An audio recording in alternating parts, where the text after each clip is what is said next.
50년 동안 변호사를 하면서 아주 여러 가지 한 10,000명 정도의 의뢰인을 만나본 그런 일본 한 변호사가 운의 이치에 대해서 분석을 했습니다. 그 사람이 책도 썼는데 운을 읽는 변호사라는 그런 내용이었었는데, 그는 점장이나 관생가는 아니었지만 자신이 찾아오는 그 의뢰인들, 예컨대 뭐 상속에 관한 거라든지 이혼을 한다든지 또는 돈을 받아달라는 채권자라든지 또는 죄를 지은 사람이라든지 또는 법망을 피해서 교활하게 성공하려는 그런 사람과 또 자연스럽게 번창하는 사람들의 삶을 관찰하면서 행운과 불운의 이치를 깨달았다고 하는 것입니다. 참 이게 무슨 불교의 고승과 같은 그런 처지에 있는 분이에요. 보니까 뭐 고승이 한 말하고 똑같은 걸 얘기하니까 그렇지 않습니까? 운은 저 하늘에 사랑과 귀여움을 받는 것이라고 이 사람 표현했고요. 자기가 변호사하면서 이렇게 평생 살아온 자신을 세상에서 가장 운 좋은 사람이라고 스스로를 소개했습니다. 그가 밝혀낸 큰 운의 이치는 이른바 도덕과학이었던 것입니다. 도덕은 과학이다 이거야.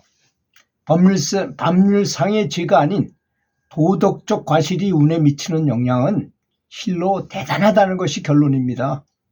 그렇잖아요. 법망을 싹싹 빠져나가면서 어떻게 양심으로서는 크게 죄를 지었으면서도 법에는 안 걸리고 이런 사람 많잖아요. 우리 세상에는. 그런 은혜를 받은 것을 다른 사람에게도 갚지 않아도 운이 나빠진다는 것입니다. 내가 운이 좋아서 뭐 여러 가지 일이 이렇게 저 친구 때문에 성공하고 그러는데 감사할 줄 몰라. 갚질 않아 거기에 대해서. 그러면 또 운이 나빠지더라 이런 얘기도 있습니다. 은혜를 갚는 것은 도덕적으로 진 빚을 갚는 것이라는 것입니다. 그런데 그 빚을 갚지 않으면 금전적인 빚보다도 운이 안 좋은 영향을 미친다는 것입니다. 이 늙은 변호사는 50년 동안의 변호사였어요. 나이도 많겠죠. 차분히 그런 걸 설명했다는 것입니다. 그래서 물어봤어요. 어떤 기자가 운이란 무엇입니까? 하늘에 사랑과 귀여움을 받는 것입니다. 여기서 하늘이란 종기적 의미를 말하는 게 아니죠. 신비한 것이죠. 한마디로 정의할 수는 없지만 운이 마음과 밀접한 관계가 있다는 것은 확실합니다. 그 운을 이야기하는 선생님은 운 좋은 삶을 사셨습니까? 하고 물어봤어요. 인간이 평생 만나야 할 사람은 너무 늦지도 않고 너무 빠르지도 않을 때 꼭 만날 수 있다고 했습니다. 내 나이 70이 되고 보니 변호사 일을 하면서 어려운 일도 있었지만 놀랍게도 그때마다 어디선가 조력자가 나타나서 나를 구해 주었어요. 과거를 돌이켜보면 역시나 세상에서 가장 운 좋은 사람이 나라는 생각이 듭니다. 참 저는 변호사 하면서 돈도 많이 적당히 벌고 뭐 사회적으로 명망도 있었고 참 잘 살아왔거든요. 그동안 10,000명 이상 의뢰인의 삶을 지켜본 결과 확실히 운 좋은 사람과 나쁜 사람이 있다는 결론을 내셨다고요? 이렇게 또 물어봤어요. 그랬더니 맞아요.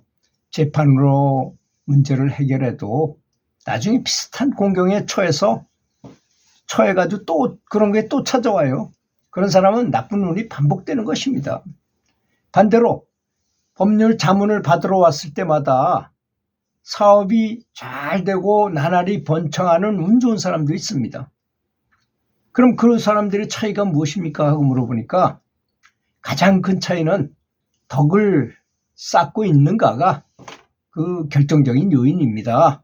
라고 말했다는 것입니다. 그럼 덕이 무엇입니까? 가능한 다투지 않고 적극적으로 남에게 도움을 주는 행동을 말하는 것입니다. 덕을 쌓지 못한 사람은 작은 상황도 분쟁으로 만들고 빈번하게 소송으로 해결하라고 합니다. 그런데 아무리 이겨도 계속 비슷한 분쟁이 반복될 뿐입니다. 불운을 운이 좋지 않은 그 불운을 끊어내지 못하는 것이다, 이런 얘기입니다. 다툼으로 먹고 사는 변호사인데도 선생님은 소송을 막는, 소송하지 말라고 하는 그런 변호사로도 유명합니다. 예, 설사 승소해서 분쟁에서 좋을 것이 하나도 없다는 점이 변호사 생활 50년의 결론인 것입니다.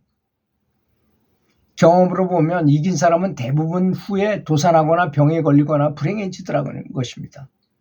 분쟁에서 이겨도 진 사람에게 원한을 사기 때문인 것이죠. 당연하지 않겠습니까? 진 사람은 이긴 사람을 어떻게든 끌어내리려고 합니다. 저승에 가서라도 끌어내리려고 하더라는 것입니다. 그러니까 결국 이겨도 운이 좋을 수가 없다는 것입니다.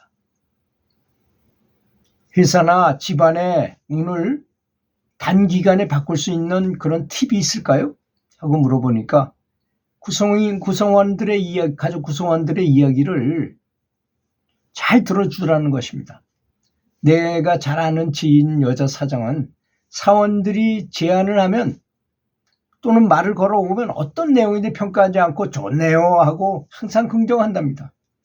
실현 가능성이 없어도 일단 믿고 반응해 주니 젊은 직원들이 늘 적극적이고 결국 알아서 해결책을 찾아간다는 것입니다. 그래서 그 회사는 정말 잘 운영되고 있다는 것입니다. 가정에서도 마찬가지죠. 야구 선수들이 캐치볼 훈련할 때 던지고 받고 이걸 정확하게 서로 이렇게 협조해서 해야 되는 것처럼 아 그래 그렇구나 라고 되받아 주기만 해도 상대방은 말을 이어갈 수 있는 것이죠. 아내가 꽃구경 다녀와서 하는데 한가해서 좋겠다 하고 딴소리를 하면 다툼이 생기는 법이 아니겠습니까? 개인이 자기 운을 개선하는 가장 빠른 방법은 무엇입니까? 하고 또 이 변호사한테 물어봤어요. 어떤 사람이. 그랬더니 운이 방향을 틀려면 좋은 사람, 타인의 행복을 생각하는 사람을 가까이 해야 됩니다. 그것이 가장 빠릅니다. 운 좋은 사람은 운 좋은 사람끼리, 운이 나쁜 사람은 나쁜 사람끼리 끼리끼리 모이게 마련인 것입니다. 서로 끌어당기는 유인력의 법칙이라고 할까요? 저도 예전에 소매치기 한 명을 변호하게 되었는데 그 의뢰인 주변 사람들을 계속 오면서 소매치기 전문 변호사처럼 되어버린 적이 있었어요. 소매치기 주변에 소매치기들이 모여 있었던 것이죠. 그대로 그 일을 안 했어요, 제가. 어느 분야에도 마찬가지인 것입니다. 운은 조건으로 결정되는 게 아닙니다. 그렇다고 너무 신비롭고 막연한 것도 절대 아니라는 점을 알아야 됩니다. 나의 운은 남의 운과 연결되어 있다고 생각하면서 항상 내가 받았으면 은혜를 갚아야 한다는 마음을 지니면 예외 없이 좋은 운이 들어오게 된다는 것입니다. 무엇보다 도덕적인 과실을 깨닫고 사세요. 법에는 걸리지 않았지만 그런 양심적인 가책이 생기는 일을 하지 말라는 거죠. 남들이 다 하니 괜찮아 라고 생각하지 마시고 스스로 도덕적 잣대를 갖고 살아야 불운을 피할 수 있다는 것입니다.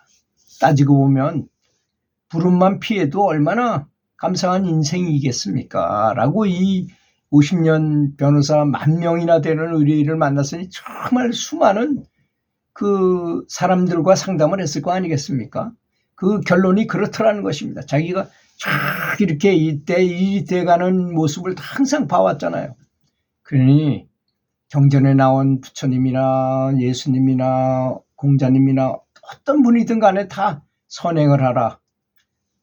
착하게 살아야 된다. 그래서 부처님께서 경전에 말씀하시기를 극락가는 방법은 두 가지가 있답니다. 하나는 선행을 하는 것이죠. 이 변호사가 얘기한 것 같은 선행을 하면서 사는 것이고 하나는 연불을 하는 것이라고 그랬어요. 그러니 우리는 연불도 하면서 선행을 하면 극락을 가더라도 높은 이 하품 하생에서부터 상품 상생까지 9단계가 있잖아요. 높은 데 가십시오. 높은 데로. 그러지 더 행복하고 더 빨리 성불할 거 아니겠습니까? 거기도 완전히 층차가 있다는 거.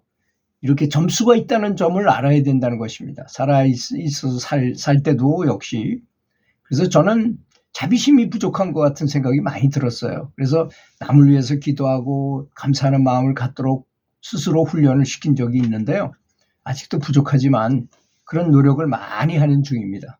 이 변호사님의 50년 동안 만 명의 이 사람들을 이렇게 의뢰인을 만나면서 깨달은 이 상식이 바로 경전에 나온 말이랑 똑같다는 것. 그래서 연불하는 분도 선행을 하면서, 선행이라 하면 돈을 갖다가 보시를 많이 하는 것만 선행이 아니라고 수도 없이 제가 말씀을 드렸잖아요. 다른 사람을 위해서 기도하고 내가 잘못한 사람한테는 참여하고 또 나에게 잘못한 사람은 너그럽게 용서하는 것입니다.